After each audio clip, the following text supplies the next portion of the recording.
Deputy Prime Minister of Singapore, Thiru Shanmugaratnam, a voice of influence in the world of finance.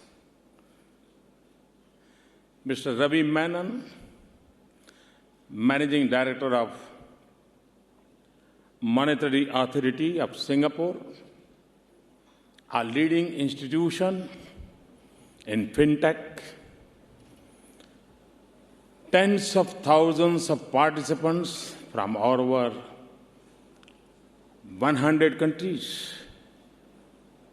Namaskar. It is a great honor to be the first head of government to deliver the keynote address at Singapore FinTech Festival.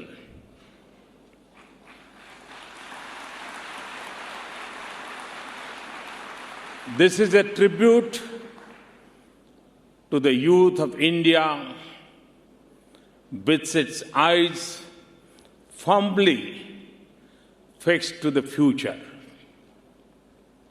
It is an acknowledgement of the financial revolution sweeping through India and transforming the lives of 1.3 billion people.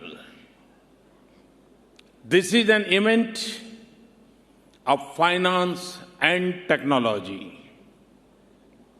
And it is also a festival. This is the season of the Indian Festival of Lights, Deepavali. It is celebrated all over the world as a victory of virtue, hope, knowledge, and prosperity. The Diwali lights are still on in Singapore.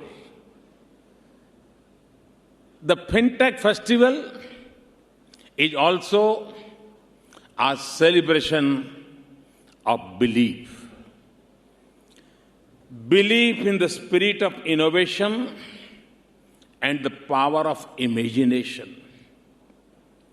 Belief in the energy of youth and the passion for change. Belief in making the world a better place. And it is no surprise that in just its third year, this festival is already the world's largest festival.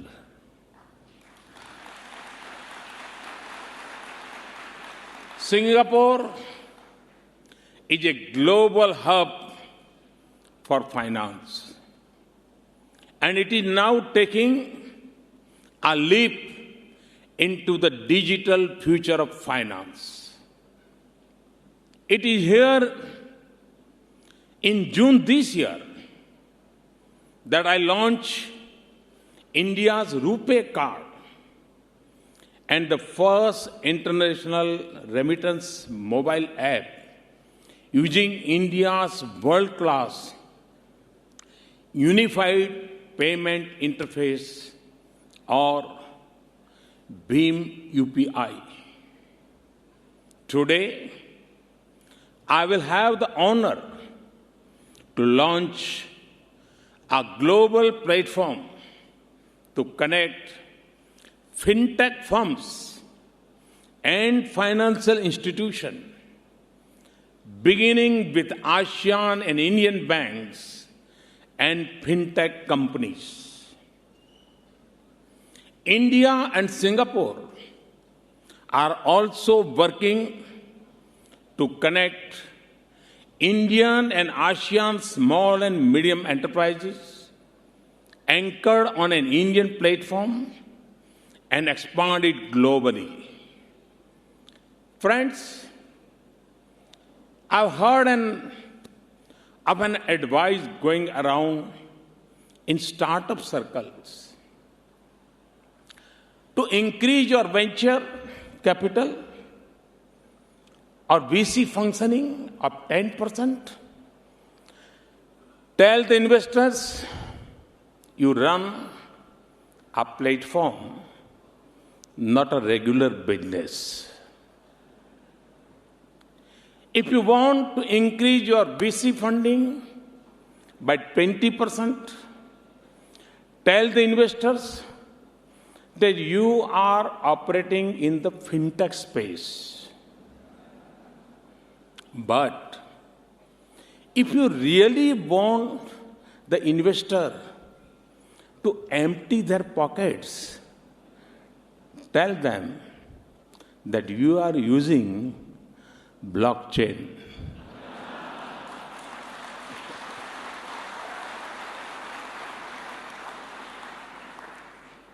It tells you of the excitement and promise of emerging technology to transform the world of finance. Indeed, history has shown that finance is often the first to embrace new technology and connectivity. Friends, we are in an age of a historic transition brought about by technology. From desktop to cloud, from internet to social media, from IT services to Internet of Things. We have come a long way in a short time. There is a daily disruption in business. The character of the global economy is changing. Technology is defining competitiveness and power in the new world. And it is creating boundless opportunities to transform lives.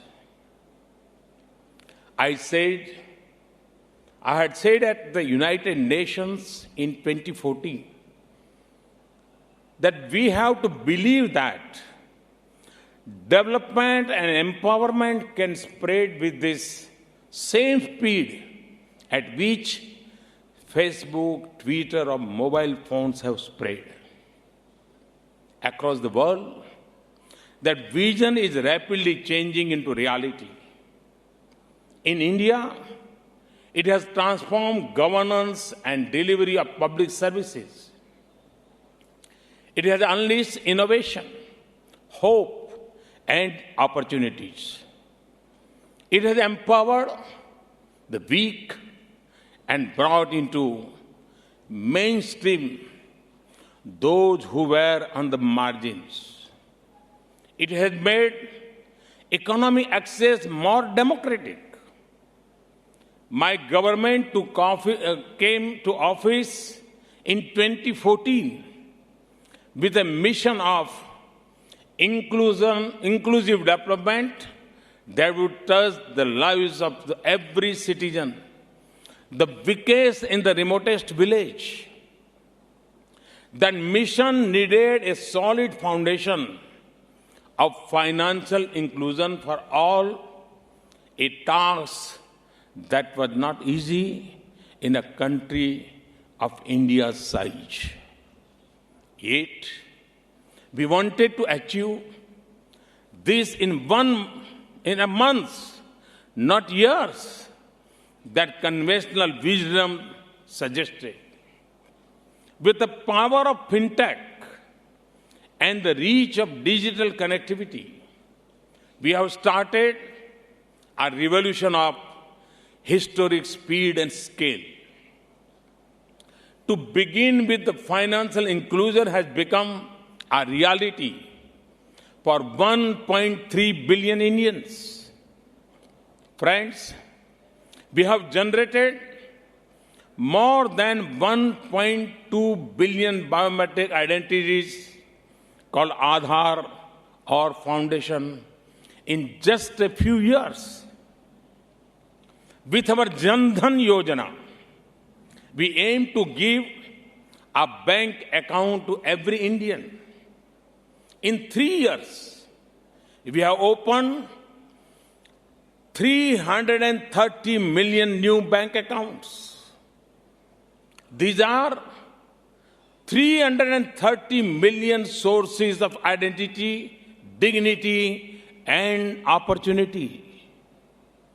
Less than 50% of Indians had bank accounts in 2014. Now it is nearly universal. So today, more than 1 billion biometric identities, more than 1 billion bank accounts, and more than 1 billion cell phones give India by far the biggest public infrastructure in the world. More than 3.6 lakh crore rupees or $50 billion of benefits from government have reached the people directly. No longer must a poor citizen in remote village travel long distance or pay off middlemen to get her rights. No longer can fake and duplicate accounts bleed government finances.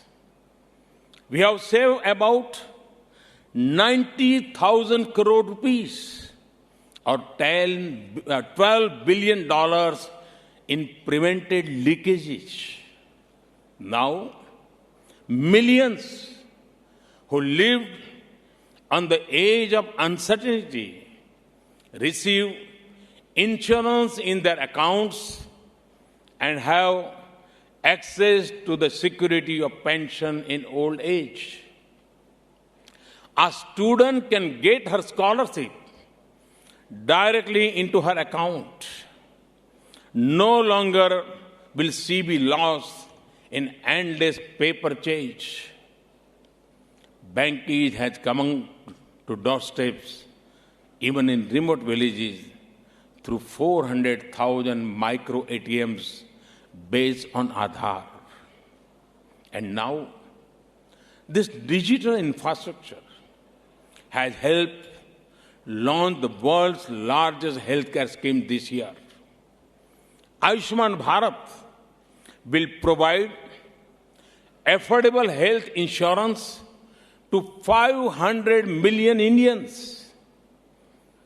It has also helped us extend 145 million loans for small entrepreneurs through Mudra scheme. In 4 years, they amount to 6.5 lakh crore rupees or $90 billion. Nearly 75% of these loans have gone to women. Just a few weeks ago, we launched the Indian Post Payment Banks. Over 150,000 post offices across India and 300,000 postal services employees are using technology to provide house-to-house banking. Friends, of course, financial inclusion also needs digital connectivity. More than 120,000 village councils in India have already been connected by nearly 300,000 kilometers of fiber optic cables. Over 300,000 common service centers have brought digital access to villages. They give our farmers better access to land records, credit, insurance, market, and the best price. They deliver health service and hygiene products to women. None of this would have been as effective without other big change brought about by the digitization of payments and transactions in India. India is a nation of a diverse circumstances and challenges. Our solutions must also be diverse. Our digitization is a success because our payment products to everyone.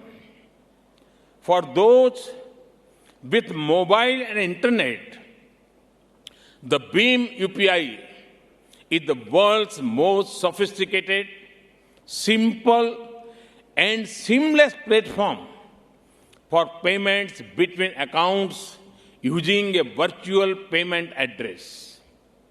For those who have a mobile but not internet, there is USSD system in 12 languages. And for those who have neither mobile nor internet, there is Aadhaar-enabled payment system which uses biometrics. And it has already registered 1 billion transactions and grown sixfold in 2 years. RuPay is bringing payment cards within the reach of all.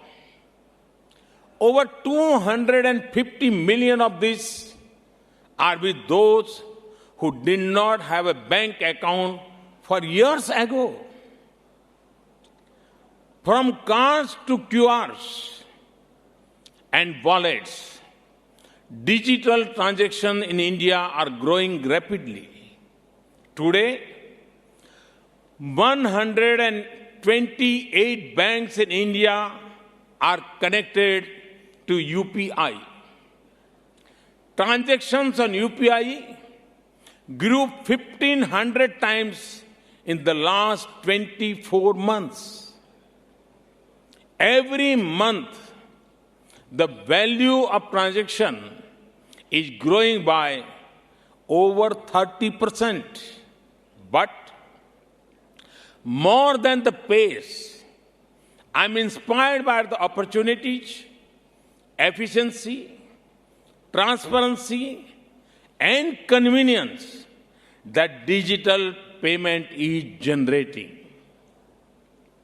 A shopkeeper can go online to reduce his inventory and speed up collections. For a fruit grower, a farmer, or a rural artisan, the makers are direct and closer, earnings are higher, and payments are faster.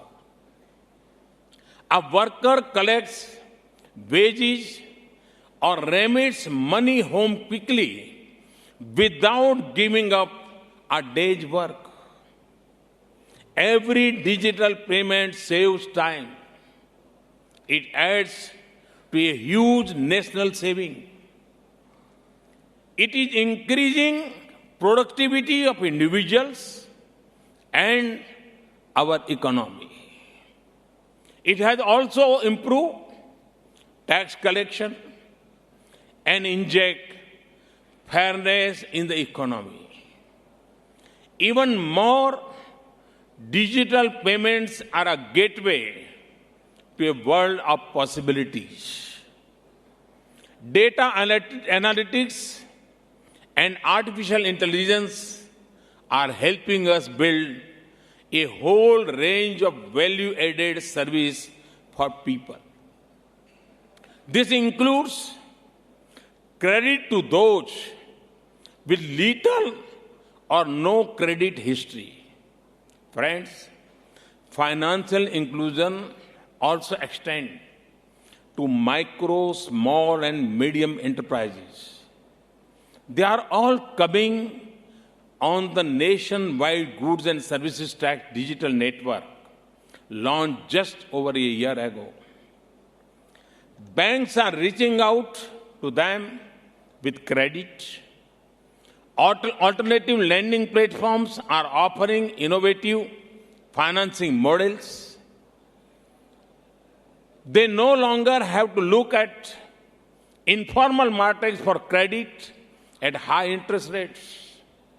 And just this month, we committed to approve loans up to 1 crore rupees or $150,000 for micro, small and medium enterprises within 59 minutes without even visiting a bank. Driven by an algorithm that uses GST returns, income tax return, and bank statements to make credit decisions. In just a few days, 150,000 such enterprises have come on board for loans. This is the power of fintech to drive enterprise employment and prosperity. Digital technology is introducing transparency and eliminating corruption through innovations such as the government e-market or GEM.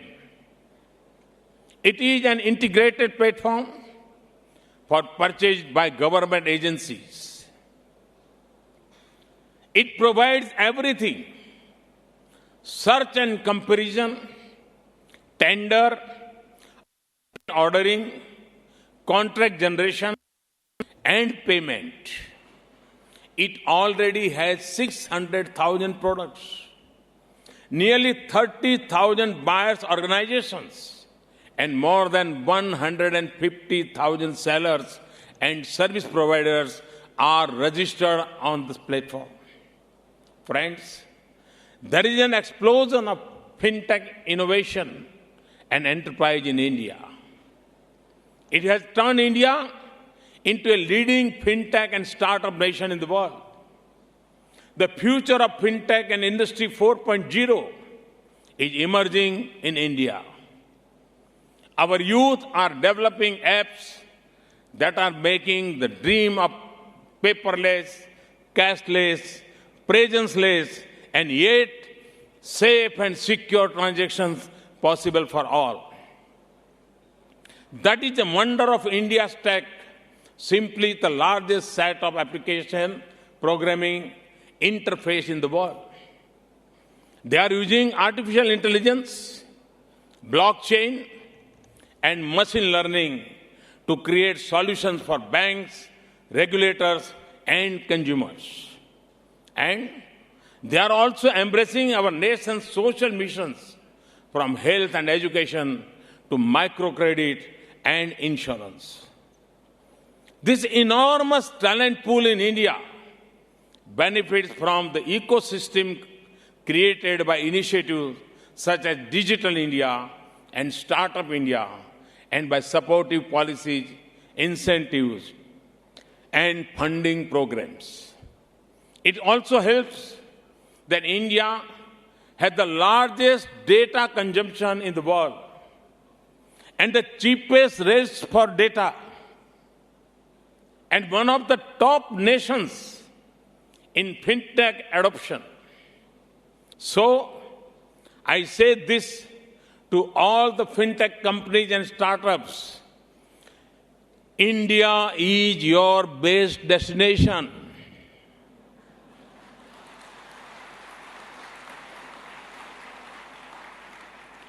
The economies of scale achieved in India by the LED bulb industry allowed this energy-efficient technology to become more affordable globally. Likewise, India's vast market can enable fintech products to achieve scale, reduce risks and cost, and go global. Friends, in short, the Indian story shows 6 great benefits of fintech: access, inclusion, connectivity, ease of living, opportunity, and accountability. Across the world, From the Indo-Pacific to Africa to Latin America, we see inspiring stories of extraordinary innovation changing ordinary lives. But there is much to be done.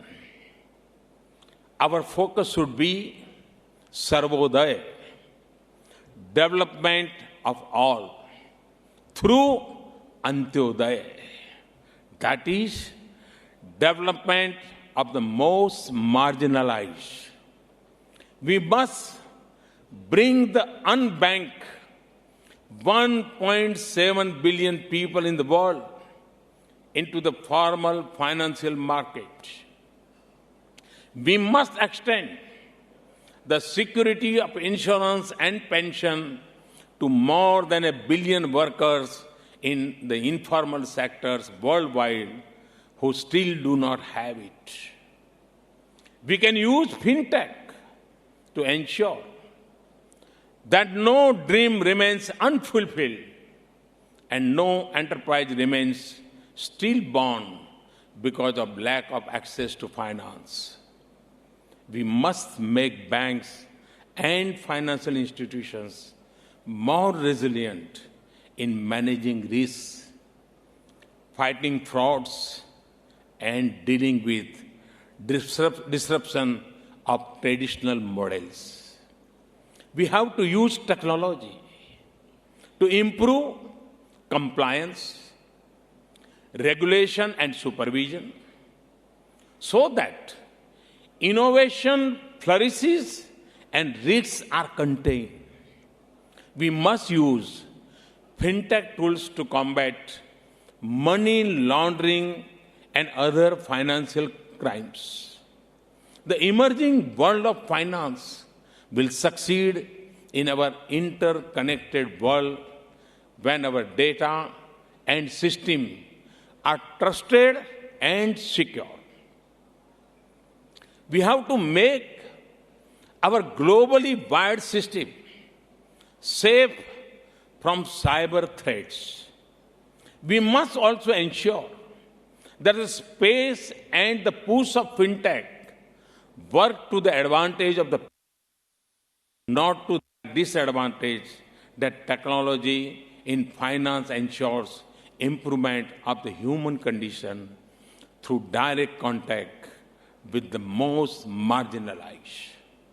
We also need to enhance awareness of the masses and educate them about the opportunities which inclusive policies and use of technology open up for them.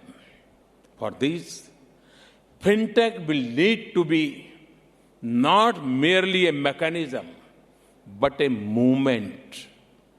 And we have to address the inevitable questions. The data ownership and flow, privacy and consent, private and public good, law and ethics. Finally, we must invest in creating skills for the future and be prepared to back ideas and invest for the long term. Friends, each era is defined by its opportunities and challenges. Each generation has to responsibility to shape future. This generation will shape the future in the palm of every hand in the world. At no time in history were we blessed with so many possibilities to make opportunities and prosperity a reality in a lifetime for billions. To make the world more human and equal between rich and poor, between cities and villages, between hopes and achievements. Just as India will learn from others, we will share our experience and expertise with the world. Because What drives India also holds hope for others. And what we dream for India is what we also wish for the world. This is a common journey for all. Like the Festival of Light that calls us to spread light over darkness, hope and happiness over despair, this festival calls us to come together in pursuit of a better future for humanity. Thank you. Thank you very much.